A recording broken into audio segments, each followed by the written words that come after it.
Hello everyone, welcome to another Daily Gym. Today is Tuesday, January 21st, 2025, and today I want to talk about how I have been feeling more and more afraid to feel sad, especially around other people. So this one will be probably sad, and we call sad heavy these days, I guess. I had so much tension in my body. I've had so much tension in my body for months, if not years. And tightness in the muscles, and the bones are cracking and aching, and you can hear like everything readjusting, and it scares me actually. And it finally hit me last night, I think, that the fear is not so much of a specific thing happening. It's a fear of feeling sad, and a fear of expressing the sadness around other people, especially. As many of you may know, my mom passed away just over 2 years ago, and I was bawling. I recited a poem that I wrote at her funeral, and I was bawling, weeping. And it seems to be the only time in life we're allowed to do that. And even then, some people said I shouldn't have made it so sad. And I just saw the reactions that people had to the sadness. Some were okay. Some came and comforted me. Some cried with me. Some laughed it off. Some got annoyed. Some distanced themselves. Some seemed afraid of the sadness. I've seen in a lot of my relationships, romantic relationships as well, where sadness is seen as a bad thing. We cry and people laugh at us. We cry and people get angry. We cry and people run away. And sometimes it's not even crying. Sometimes it's just feeling a little bit of sadness, and you can see the mood shift. We feel sad, and then the other person gets annoyed. You're like, what? No. Why aren't you being more tender? Why aren't you being sad with me? Why are you being annoyed? Why are you laughing at me? Why are you trying to change the subject and cheer me up? I just want to feel sad. And we don't have many spaces where we can do that anymore. I didn't grow up with the church or any other religious affiliation, but I do know that I think the church is one space where a lot of people can feel sad. And it's okay. You can talk about how you're suffering or how somebody else in your life is suffering and how much pain it's bringing to you and bringing to those that you love. It's okay. And people come together, they hold hands, they comfort you, and they feel the pain with you. I just reflect on my life and how much pain I've been holding in. The election was yesterday, Martin Luther King. I never got the chance to meet Martin Luther King Jr. Makes me feel sad. Seeing the way the election was done and how President Trump's official portrait is like a scowl just makes me feel sad. Being so far away from the U.S. when this all is happening makes me feel sad.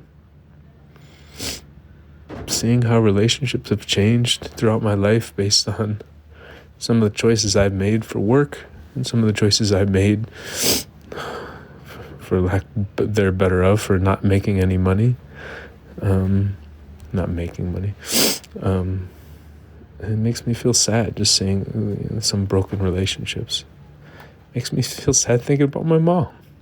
Makes me feel sad thinking about one of my math teacher from high school just passed away recently, and I just saw his notification. I had seen a different teacher, another math teacher from high school. I bumped into him into the mall a few weeks ago, and he told me this other teacher wasn't doing well, Mr. Tabar, and that he had been in hospice for like 2 years, and his body was just deteriorating away. He couldn't remember who anyone was, even his wife.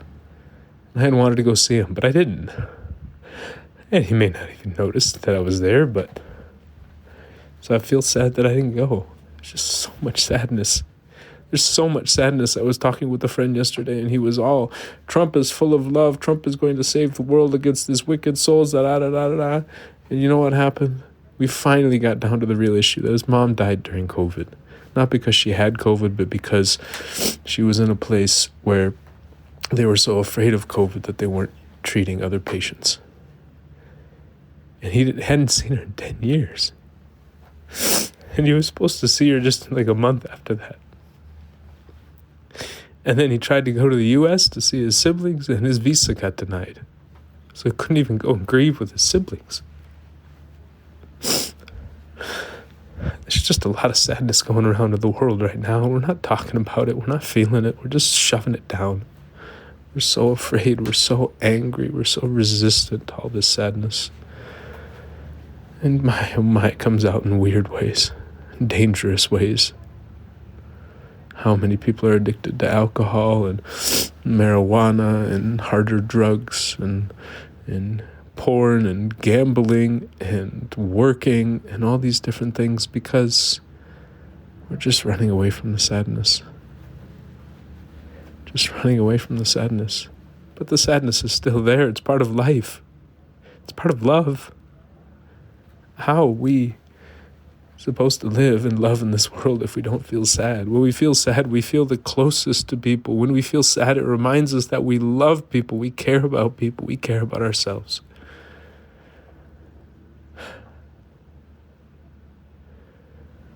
I really hope we start having the courage to feel sad, the courage to cry. I hope I do. It scares me. Imagine it scares other people too, because of the reactions we get when we feel sad. Some of the reactions can be so violent. It can cause so much more pain and pull us out of the sadness, because if they get really angry, or if they get really afraid, or if they get really joking, then maybe we get pulled into that. And it's not a pure sadness. It becomes like an angry sadness, or a joyful sadness, or a what do you want to call it? Kind of like an afraid sadness, a fearful sadness. Because sadness is still there. It's still there. Did this workshop called ALBA Method. This teacher Nancy Lloyds ran it. And I remember we did an exercise where we were trying to go into a pure anger pattern. And most people showed signs of sadness, or a lot of people did. It's a specific thing that happens with the face, with the eyebrow, that is much more related to sadness than anger. And so many of us have that sadness underneath our anger and under other emotions. I just hope I have the courage to demonstrate the sadness and the feeling of it and the expression of it, despite maybe losing a lot of people in my life if I do. Because it can overwhelm people. It can overwhelm them. Some of us are so afraid of crying that we're afraid we'll never stop. But it's not true. You'll stop. It's really hard to keep crying for too long. The body runs out of energy. It's really energy intensive to keep crying.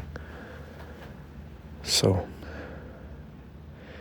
I don't know. It seems to be one of the missing components. Just this expression of sadness, it brings us close together. Even imagining somebody else's situation, I call it emotional combat, or imagining all the other conflicts in somebody's life brings sadness. If I think about somebody whose mom passed and he was waiting to see her and been 10 years, and he tried to go grieve with his siblings and he can't because his visa got denied, I feel sad. I don't feel happy. I don't feel grateful. I feel sad. And it reminds me of just how hard life can be for me too, and for other people. And then I feel sad. And it's okay. Not even okay, it's good, because I feel closer to other human beings. I feel closer to myself. And if you're religious, if you're a monotheistic religion, you might say you feel closer to God, or you feel closer to nature, closer to the universe, closer to whatever. There's something magical about sadness, and maybe it's because it's so powerful that we just deny it. We run away from it. Like I said, I'm I think I feel somewhat okay being sad, feeling sad by myself. I'm still afraid of it, but I'm really afraid to do it in front of other people. Really afraid. It's ironic. I've worked on this stuff so long, but I'm afraid of the repercussions. I'm afraid of people running away, pushing me away, distancing from me because of the sadness. When sadness is supposed to bring people closer together, it's not supposed to distance. When somebody dies, we grieve, we cry, we feel sad, and people come together, they hold each other. I have never cried more and felt closer to my dad than after my mom passed. I put my head on my dad's chest. I can't remember the last time I ever did that. I cried. I did that this year. We went out to the gravesite just a couple weeks ago. I put my head on my dad's chest and I cried. Because the sadness doesn't go away. And that means we still love. That means we still live. If we are not, I've said before, if we are not crying, we are dying. I hope I can help change this in the world. I hope I can have some impact, some influence, some ability to sway just one person at a time. To have the courage to cry, to have the courage to feel sad. Because maybe we'll get there. Maybe we'll come back together. Maybe we'll get through the sadness and we'll get to the joy and the gratitude and the excitement of living. I sure hope we do. And I think so many of us need it right now. So I hope you're able to make it through this. I'll probably give a warning when I share the link. Again, because of my fear. I don't know if people want to go into sadness. Even just hearing somebody be sad, even if you don't know the person, but somebody that you know really well crying can make us feel sad. And if we have that meta-emotional reaction to sadness of fear, anger, or some other emotion that pushes it away, then, well, we might push that person away as well. And that's what I fear. But I hope maybe it'll bring us together at some point. I love you all. Take care.